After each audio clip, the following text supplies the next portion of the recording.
দর্শক আসসালামু আলাইকুম। তিন পরিবর্তনে কলম্বিয়ার বিপক্ষে মাঠে নামছে আর্জেন্টিনা। তো চলুন দেখে আসি কলম্বিয়ার বিপক্ষে কেমন হতে পারে আর্জেন্টিনার শক্তিশালী একাদশ।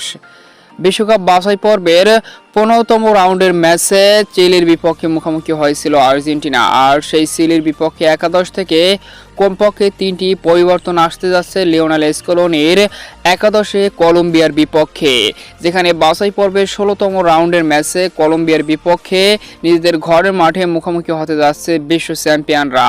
তো চলুন দেখে আসি কেমন হতে পারে কলম্বিয়ার বিপক্ষে আর্জেন্টিনার ভয়ঙ্কর বিধ্বংসী একাদশ। গোলকিপার পজিশনে বরাবরের মতোই জায়গা করে নিবে আর্জেন্টাইন গোলকিপারের বাজ পাখি এমিলিয়ানো মার্টিনেজ, রাইট ব্যাগে নাহিল মলিনা, সেন্টার ব্যাগে ক্রিস্টিয়ানো রোমেরো। তবে তার পার্টনার হিসেবে চিলির ম্যাচে ছিলেন বালেরদি। তবে কলম্বিয়ার বিপক্ষে একাদশে ফিরবে ওতামেন্ডি।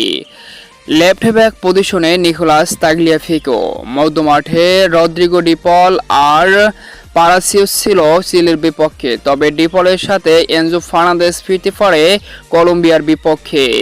ফরওয়ার্ড পজিশনে লেফট সাইডে থিয়াগো আলমাদা, নিকোপাসের পরিবর্তে দলে ফিরবে প্রাণভোমরা লিওনেল মেসি অ্যাটাকিং মিডফিল্ডার কিংবা প্লেমেকার হিসাবে।